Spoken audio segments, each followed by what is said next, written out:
In Vyaghra Yoga, the left-hand path represents the descending path of yoga. It is the path of self-realization, where the goal is to express the ego to its fullest potential.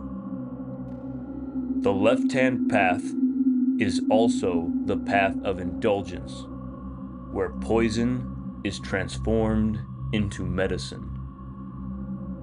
At its core, the left-hand path is a rejection of oneness at the monistic point. Rather than returning to God, the left-hand path yogin seeks to attain godhood and preserve the individual expression of the self into eternity. In Vyaghra Yoga, godhood is expressed as liberation from dissolution into oneness. Anyone or anything may become a god if the necessary expression of will is granted to the task. Some yogins of the left hand may even be considered living gods because they have achieved self-realization and exist outside of the cycle of death and rebirth that will ultimately lead to a return to oneness at the Satya Yuga. The left-hand path is not limited to any specific method of practice or state of consciousness.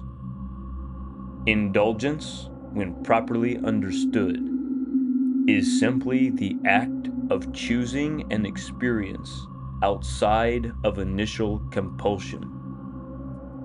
Anything can be an indulgence, including asceticism, prayer, and pacifism.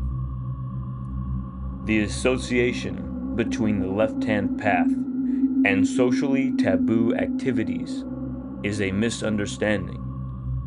While the poisons of the taboo are accessible to the left-hand master, it is not a requirement to indulge in these poisons in order to walk the left hand.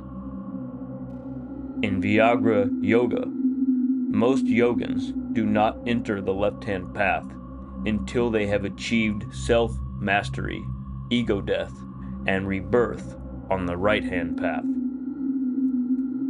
Liberation from compulsion on the right-hand path frees the yogin from the internal restraints that may prevent one from achieving total self-realization. Therefore, it may be said that there are two paths of liberation within Vyaghra Yoga: liberation from attachment on the right hand, and liberation from dissolution on the left hand.